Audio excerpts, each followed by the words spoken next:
eres pobre te humilla la gente, si eres rico te tratan muy bien. Un amigo se metió en la mafia porque pobre ya no quiso ser. Ahora tiene dinero de sobra, por costales le pagan al mes. Todos le dicen el centenario por la joya que brilla en su pecho. Ahora todos lo ven diferente, se acabaron todos sus desprecios. No más porque trae carro del año, ya lo ven como el signo de pesos.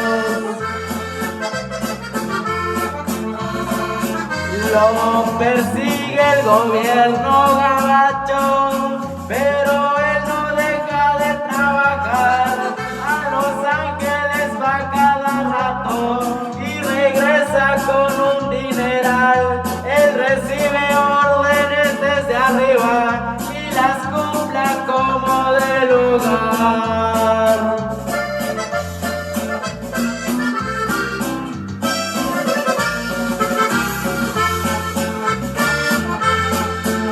Al peligro ya se acostumbró y por eso no le teme a nada. En un Corvette se pasa tranquila por Tijuana y Guadalajara, por Los Ángeles y San Francisco y también por Las Vegas, Nevada.